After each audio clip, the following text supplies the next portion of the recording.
नमस्कार, बहुत स्वागत है आप सभी का। आप देख रहे हैं हकीकत क्या है। मैं हूं सौरभ शर्मा। जैश ए मोहम्मद का चीफ मसूद अजहर सामने आ गया है। जैश के हेडक्वार्टर पर मसूद अजहर की आवाज सुनाई दी है। मसूद अजहर भारत का दुश्मन नंबर 1 है और इसने अब भारत को एक नई धमकी दी और इस बार यह धमकी कुछ अलग है, बहुत खतरनाक है। मसूद अजहर अब आतंकवादियों की एक नई फौज खड़ी कर रहा है। ऐसे समझिए कि जैश का सरगना एक पूरी बटालियन खड़ी कर रहा है। मसूद अजहर इस बार 30,000 आतंकवादियों को तैयार कर रहा है, जिनमें से 10,000 आतंकवादी फ्रंट लाइन में है, फिदायीन है। पाकिस्तान की आर्मी ने मसूद अजहर को एक नया काम दिया है। आसिम मुनीर ने मसूद अजहर को 10,000 का फिदायीन दस्ता तैयार करने को कहा है।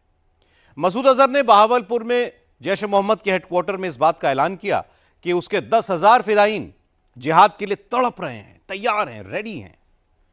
मसूद अजहर के जैश वाले अड्डे से हम पूरी खबर निकाल कर लाए हैं। मसूद अजहर का टेप पाकिस्तान में रिलीज हुआ, जैश के आतंकवादियों के बीच में सुनाया गया और इस टेप में मसूद क्या क्या कह रहा है, इस मसूद अजहर के मंसूबे कितने खतरनाक हैं और हिंदुस्तान को क्यों सावधान रहना है, आप देखिए। 65 दिन बाद नरेंद्र मोदी का सबसे खतरनाक दुश्मन एक बार फिर लौट आया है। कौन है ये दुश्मन? मोदी के दुश्मन नंबर 1 ने एक बार फिर हिंदुस्तान को धमकाया है। कौन है ये दुश्मन? 30,000 मौजूद है अल्हम्दुलिल्लाह, 30,000 मौजूद है अल्हम्दुलिल्लाह, 30,000 मौजूद है अल्हम्दुलिल्लाह। ये नरेंद्र मोदी के किस दुश्मन की आवाज है? 30,000 मौजूद हैं, ये कहने वाला मोदी का दुश्मन किसके नंबर गिना रहा है, क्या बता रहा है? 10,000 ऐसे नौजवान जो इसी तरह मुस्कुराते हुए मौत को गले से लगाने के लिए तड़प रहे हैं, तैयार हैं। 10,000 ऐसे नौजवान जो इसी तरह मुस्कुराते हुए मौत को गले से लगाने के लिए तड़प रहे हैं, तैयार हैं। ये नरेंद्र मोदी के किस दुश्मन की ऑडियो क्लिप है? 10,000 नौजवान मौत को गले लगाने के लिए तैयार हैं। ये कहने वाला मोदी का कौन सा दुश्मन 10,000 नए फिदायीन के साथ हमले के लिए तैयार हैं? क्या नरेंद्र मोदी का ऐसा दुश्मन सिर्फ एक है या फिर अनेक हैं? एक साथ मोदी के कितने दुश्मन अपने अपने बिलों से बाहर निकले हैं? किसी का ऑडियो आया है, किसी का वीडियो आया है। मोदी के किस दुश्मन ने कौन सा टेप चलाया है?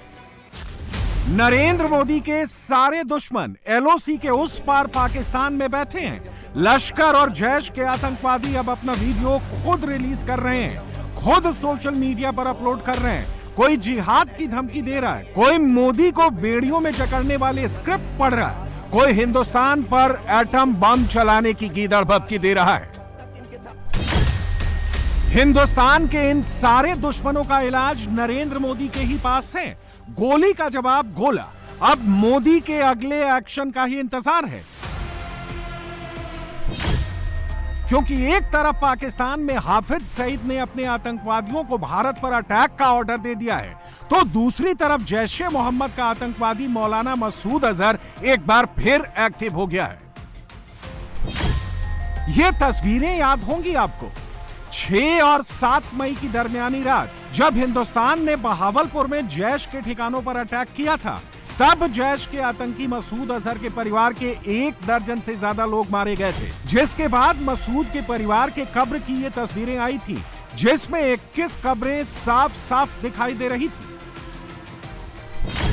पाकिस्तान के बहावलपुर में हिंदुस्तानी मिसाइल अटैक में सिर्फ आतंकी मसूद अजहर के परिवार और जैश के आतंकियों की ही नहीं, मसूद के अड्डे के भी चीथड़े उड़ गए थे। और उस वक्त मसूद अजहर का रोने वाला एक ऑडियो क्लिप आया था, जिसमें वो ये कहता हुआ सुनाई दिया था कि हिंदुस्तान ने उसके पूरे परिवार को उजाड़ दिया। और हिंदुस्तान के ऑपरेशन सिंदूर के बाद जैश ए मोहम्मद के सरगना मसूद अजहर का एक नया ऑडियो क्लिप सामने आया है। इस ऑडियो क्लिप में मसूद अजहर ये कहकर भारत को धमका रहा है कि अब जैश-ए मोहम्मद की फौज में 30,000 फिदाईन आ चुके हैं, जिनमें से 10,000 फिदाईन भारत पर हमले के लिए तैयार हैं। ऑडियो क्लिप में मसूद ये भी कहता सुनाई दे रहा है कि हिंदुस्तान चाहे कितनी भी मिसाइल दाग ले, जैश के फिदाईन खत्म नहीं होंगे। मसूद अजहर नए ऑडियो क्लिप में कैसे धमका रहा है और धमकाते हुए भी कैसे मोदी के नाम से थर थर कांप रहा है, पहले इसका ऑडियो नंबर 1 आपको सुनाते हैं। 3 नौजवानों की मां ने उन्हें भेजा और उम्मत मुस्लिमा में 30,000 मौजूद है। अल्हम्दुलिल्लाह जैश-ए मोहम्मद 10,000 ऐसे नौजवान अल्लाह के फजल से दे सकती है जो इसी तरह मुस्कुराते हुए मौत को गले से लगाने के लिए तड़प रहे हैं, तैयार हैं। कल तक हमारे लिए मसला था कि किसे महाज में भेजे किसे नहीं। आज जो मिलता है मुझे पर्ची देता है कि मुझे फिदाई हमले के लिए भेज दो, मुझे फिदाई हमले के लिए भेज दो। और तुमने दुनिया के हर असले के खिलाफ पेट्राइट मिसाइल तैयार कर लिए, इन मुजाहिदों के खिलाफ क्या तैयारी करोगे जो जिस्म के साथ बम बांध के जाते हैं? खुदा की कसम इन्हें रोकने के लिए कोई आला न तुम इजाद कर सके हो न कर सकोगे। 65 दिन हो गए मसूद अजहर को हर दिन हर रात 6 और 7 मई की याद आती है और ऐसा करते वक्त वो अपना सर पकड़ लेता है। वो जानता है कि अब हिंदुस्तान उसके पीछे पड़ चुका है। अगली स्ट्राइक डायरेक्ट मसूद पर हो सकती है और इसकी वजह खुद मसूद ने मोदी को दे दी है। इसलिए मसूद अब ना सिर्फ जैश के नए फिदाईन की खेप खड़ी कर रहा है बल्कि पाकिस्तान की आर्मी से चंदे भी मांग रहा है। और यह भी मसूद के ऑडियो वीडियो से साफ साफ क्लियर हो चुका है। मुजाहिदीन ने मुसलमानों तुम्हारा कुछ बिगाड़ा है या तुम्हें कुछ दिया है? सच बताना। इन्होंने कुछ नहीं बिगाड़ा, इन्होंने किसी का कोई नुकसान नहीं किया, इन्होंने किसी का 1 रुपया चोरी नहीं किया, इन्होंने किसी मुसलमान को नहीं सताया। बल्कि आप लोग जो जिहाद फंड में पैसा डालते हो, ये मुजाहिदीन खुद नहीं खाते, ये पैसा अल्लाह के रास्ते में जाके लगता है। पंजाब के एक मुसलमान ने मुझे कहा कि मेरा जब भी कोई मुझ पर मुसीबत आती है, मैं थोड़े से पैसे उठाकर मुजाहिदीन के गले में जाके डालता हूँ। कहा उसी वक्त मुझसे मुसीबत दूर हो जाती है। कहा मेरा कोई नुकसान होता है, मैं मुजाहिदीन की जाके खिदमत करता हूँ, मेरा वो नुकसान खत्म हो जाता है। मुझे वो माजी याद आ गया जब एक मुजाहिद घोड़े पे जा रहा था, हजरत उमर फारूक उसके पीछे दौड़ते हुए जा रहे थे। किसी ने पूछा कि हजरत अमीरुल मोमिनीन इस मुजाहिद के पीछे क्यों दौड़ते हुए जा रहे हैं? अगर हजरत उमर को मुजाहिदीन की दुआओं की जरूरत थी, क्या पाकिस्तान वालों को जरूरत नहीं है? रिपोर्ट्स के मुताबिक जैश के सरगना मसूद अजहर की यह ऑडियो क्लिप बहावलपुर के उसी सुभान अल्लाह मस्जिद में चलाई गई है जिसे 6 और 7 मई की दरमियानी रात हिंदुस्तान ने मिसाइल अटैक में पूरी तरह तबाह कर दिया था। यह उसी अटैक की सीसीटीवी फुटेज है। 7 मई की सुबह बहावलपुर में जैश की तबाही का मंजर पूरी दुनिया ने देखा था, लेकिन अब मसूद अजहर एक बार फिर इस कैंप के राउंड लगाने लगा है।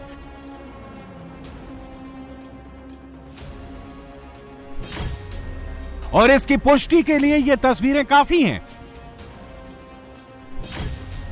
क्योंकि मुनीर ने बहावलपुर में जैश-ए मोहम्मद के अड्डे की मरम्मत करा दी है। मसूद के अड्डे की जिस गुंबद को हिंदुस्तानी मिसाइल ने उड़ा डाला था, मुनीर ने वो गुंबद भी रिपेयर करा दी है।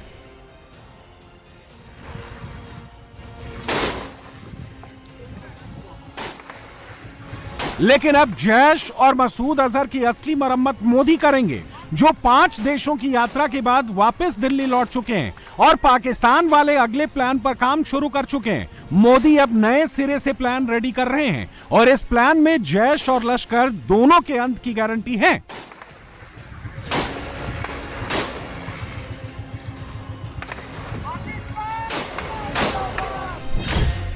और यह गारंटी इसलिए क्योंकि आतंकवाद के खिलाफ टफ एक्शन लेने के मामले में हिंदुस्तान को सबसे ज्यादा ट्रस्ट प्रधानमंत्री मोदी पर ही है। ऑपरेशन सिंदूर के बाद हुआ कोई भी सर्वे उठा लीजिए, कोई भी डेटा चेक कर लीजिए, हर सर्वे में मोदी के एक्शन को फुल मार्क्स ही मिले हैं। आतंकवाद के खिलाफ ऑल आउट वॉर में भी 90% लोगों ने मोदी को ही थम्स अप दिया है। स्क्रीनशॉट आपके सामने है। मोदी अब फिर से स्ट्राइक का ऑर्डर देंगे क्योंकि पाकिस्तान में जैश के साथ साथ लश्कर की एक्टिविटी भी बहुत बढ़ गई है। इसकी एक तस्वीर कुछ घंटों पहले ही कराची से आई थी, जहां लश्कर के सैकड़ों आतंकी जमा हुए थे। और अब गुरुवार को ही लश्कर तैयबा के पॉलिटिकल विंग पाकिस्तान मरकजी मुस्लिम लीग ने लश्कर के आतंकियों की रैली का एक और वीडियो जारी किया है। यहां भी दर्जन भर से ज्यादा आतंकवादियों ने तकरीर दी है, भारत पर हमले की चेतावनी दी है। लश्कर तैयबा इस बार एक अलग टाइप के अटैक की तैयारी कर रहा है। हाल फिलहाल में पीएमएमएल के अलग अलग कैंप्स में लश्कर के आतंकियों की जो स्विमिंग क्लास वाली तस्वीरें आई हैं, वो सिर्फ इसलिए नहीं आई हैं क्योंकि लश्कर तैयबा अपने फिदायीन को तैराकी सिखा रहा है, बल्कि इस स्विमिंग क्लास के पीछे का असली मकसद हिंदुस्तान के खिलाफ जिहाद छेड़ना है। पहले तैराकी वाली ऐसी ट्रेनिंग मसूद अजहर अपने आतंकियों को देता था, अब हाफिज सईद भी यही तरीका अपना रहा है। लश्कर के आतंकियों की स्विमिंग क्लास की ये सारी तस्वीरें इसी महीने यानी जुलाई 2025 की हैं। ऑपरेशन सिंदूर के बाद कुछ दिनों पहले ही मसूद ने भी दोबारा जैश के फिदायीनों को तैराकी सीखने का ऑर्डर जारी कर दिया है और इसका खुलासा जैश-ए-मोहम्मद के एक पर्चे से हुआ है जिसमें जिहाद को ड्यूटी बताया गया था। SEA जिहाद यानी समंदर से जिहाद की बात कही गई थी। वो पर्चा भी इस वक्त आपके सामने है और आतंकियों की धमकी का टेप भी अब आ चुका है। यानी पहले मसूद अजहर की ऑडियो क्लिप का आना, फिर लश्कर तैयबा के आतंकवादी कैंप में फिदायीन हमलावरों को स्विमिंग की ट्रेनिंग देना और फिर लश्कर के सैकड़ों आतंकवादियों का एक जगह पर इकट्ठा होना। टेरर के ये सारे तार एक दूसरे से जुड़े हुए हैं और इसका डायरेक्ट कनेक्शन पाकिस्तान के army chief general Asim Munir और पाकिस्तान की खुफिया एजेंसी ISI से है। तभी तो लश्कर की रैलियों में इन दिनों जमकर मुनीर मुनीर हो रहा है और मोदी को निशाना बनाने वाली बातें कही जा रही हैं। लेकिन लश्कर और जैश के आतंकवादी ये भूल रहे हैं कि मोदी ऐसी गीदड़ भभकियों से डरने वाले नहीं हैं। उल्टे पाकिस्तान की गोद में पल रहे आतंकवादी मोदी को एक और मौका दे रहे हैं। ऑपरेशन सिंदूर पार्ट 2 शुरू करने की वजह दे रहे हैं और मोदी ऐसा किसी भी वक्त कर सकते हैं। नेक्स्ट स्ट्राइक का फैसला किसी भी वक्त ले सकते हैं और ऐसा क्यों है, आज ये भी समझिए। ग्लोबल रिसर्च एजेंसी प्यू ने एक सर्वे किया था जिसमें लोगों से सवाल पूछा गया था कि अलग अलग मुद्दों को टैकल करने के मामले में मोदी को कितना नंबर देंगे। प्यू रिसर्च के इस सर्वे में चौंका देने वाला फैक्ट पता चला था। इस सर्वे में 76% पुरुषों और 65% महिलाओं ने माना था कि मोदी आतंकवाद के खिलाफ सबसे बड़े स्टेप्स उठाते हैं। 18 से 29 साल के 71%, 30 से 49 साल के 73%, 50 साल के ऊपर के 65% लोगों की राय थी कि मोदी आतंकवाद के खिलाफ सख्त कदम उठाते हैं। इस सर्वे में चौंकाने वाला फैक्ट यह भी था कि बीजेपी के 78% लोग तो मानते ही हैं कि मोदी आतंकवादियों की नींद उड़ा देते हैं। मोदी के धुर विरोधी कांग्रेस पार्टी के 51% समर्थक भी मानते हैं कि मोदी ने आतंकवाद के खिलाफ सबसे बेहतर काम किया है। प्यू रिसर्च का यह सर्वे ऑपरेशन सिंदूर से काफी पहले का है, लेकिन ऑपरेशन सिंदूर के बाद भी जितने भी सर्वे आए, हर सर्वे में पब्लिक ने मोदी के टफ स्टैंड को सपोर्ट किया, आतंकवाद के खिलाफ लड़ाई में मोदी के अग्रेसिव मॉडल को अप्रूव किया। उत्तर प्रदेश के बलरामपुर में जमालुद्दीन उर्फ छांगुर उर्फ झांगुर बाबा, अलग अलग नाम, इसका अड्डा आज मिट्टी में आखिरकार मिला ही दिया गया। पूरे देश में सबसे बड़े धर्म परिवर्तन के रैकेट को चलाने वाले इस बाबा को अब ATS अपने साथ ले गई है, क्योंकि यह छांगुर बाबा देश के सबसे बड़े कन्वर्जन रैकेट का मास्टरमाइंड बताया जा रहा है। यह खबर बहुत बड़ी है। इस बाबा ने 3 बीघा सरकारी जमीन पर एक महल खड़ा कर दिया। इस महल में रहता था ये, लेकिन मालकिन ये नसरीन को बनाता है। ये वो नसरीन है जिसे छांगुर बाबा ने नीतू से कन्वर्ट करके गैंग में शामिल किया। पुलिस के मुताबिक छांगुर बाबा ने सिर्फ नीतू का ही धर्म नहीं बदला, बल्कि नीतू जैसी 1500 1500 लड़कियों की पहचान बदल डाली, उनका धर्म बदल दिया। बलरामपुर शहर में ही इसने 40 हिंदू लड़कियों को कन्वर्ट कर दिया। आज गुरु पूर्णिमा का दिन है। बागेश्वर धाम में धीरेन्द्र शास्त्री ने ऐसे छांगुर बाबा से सावधान रहने का मंत्र बताया।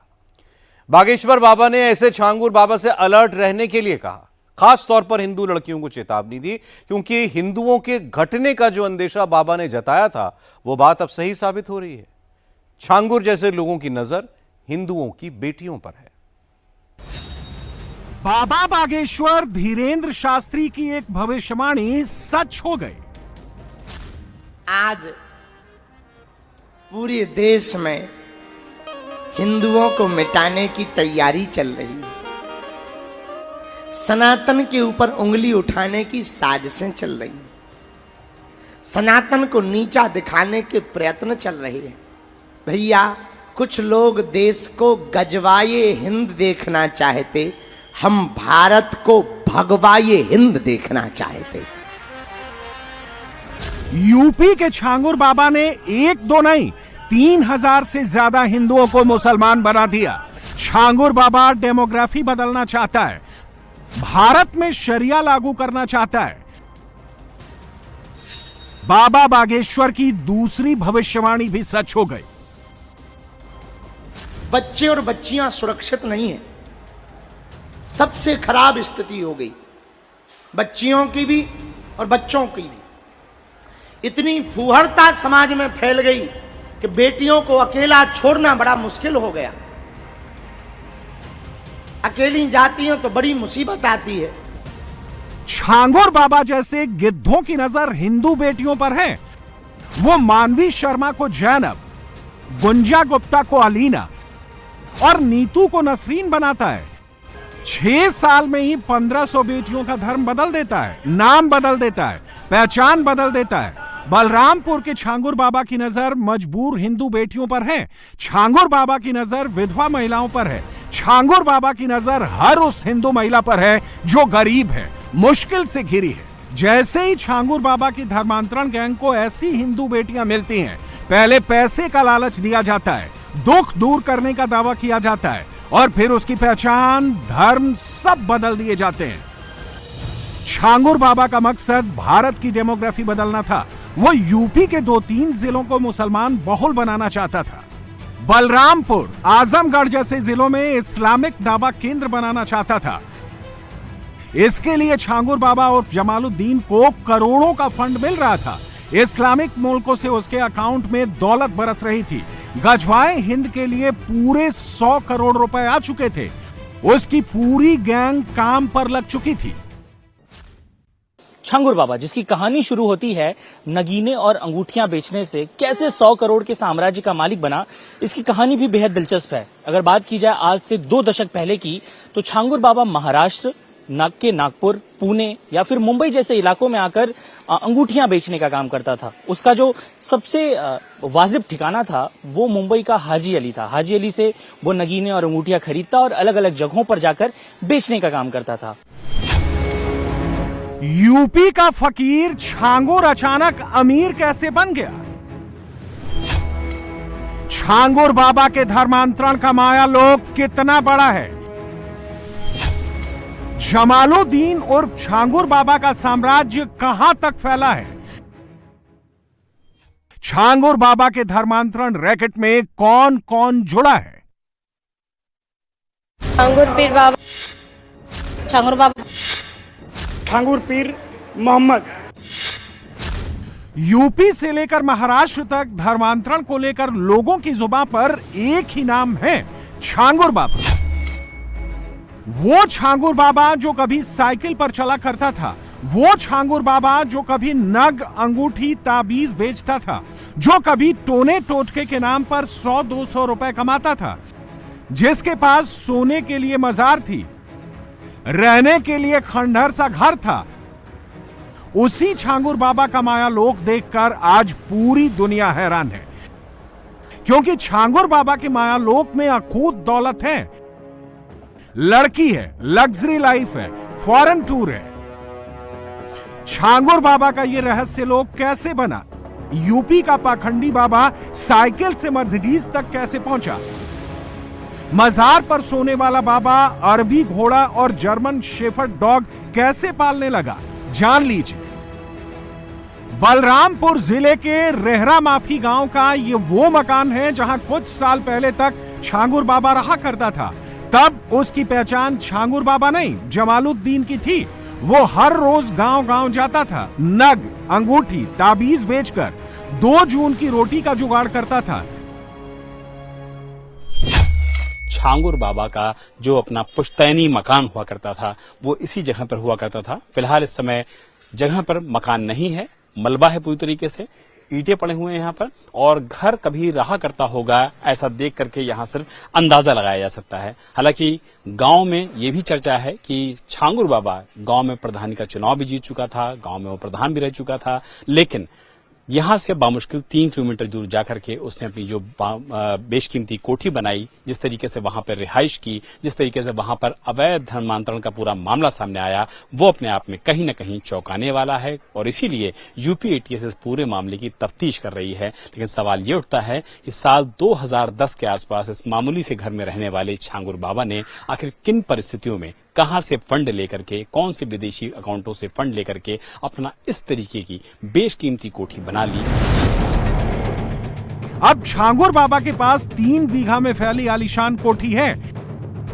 इस कोठी के कंस्ट्रक्शन में ही 10 से 12 करोड़ रुपए लगे हैं। पुल में लगने वाले मोटे सरियों का इस्तेमाल किया गया है।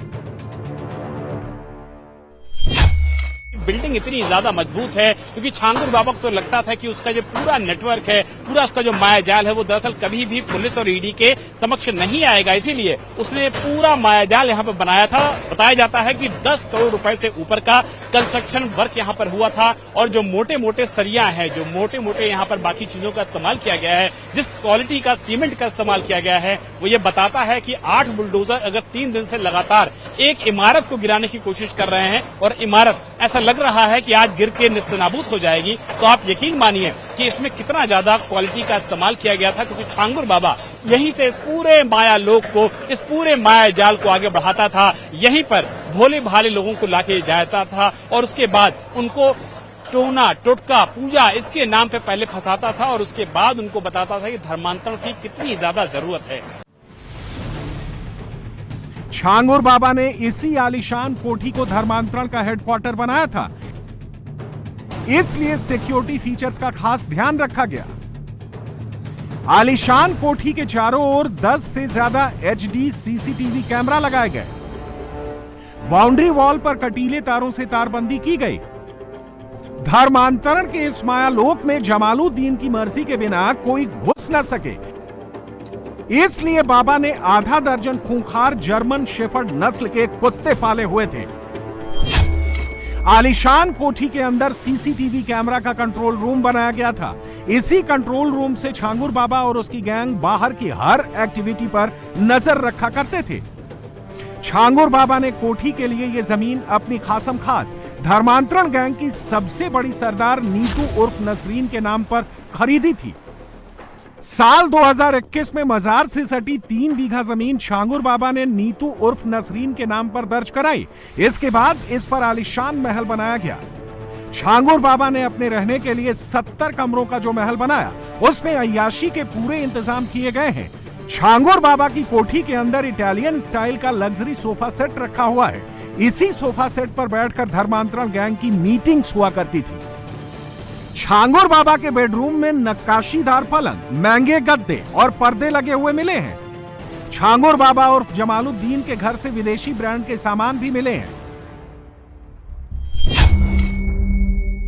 छांगुर के बेडरूम और बाथरूम में स्पेनिश मसाज ऑयल निकला है। इस ऑयल के इस्तेमाल से मांसपेशियां मजबूत होती हैं। इसके अलावा शक्तिवर्धक दवाएं मिली हैं। शैम्पू, साबुन, फ्लोर क्लीनर जैसी चीजें भी विदेशी ब्रांड की मिली हैं। छांगुर के पास कुछ साल में ही इतनी दौलत आ गई कि इस कोठी तक आने के लिए 30 लाख रुपए खर्च कर उसने प्राइवेट सड़क तक बना दी। ये आलीशान लॉबी है। अब कस्बे में इस तरह का घर होना मुश्किल है। ये जो सामने कमरा है, ये बेडरूम है।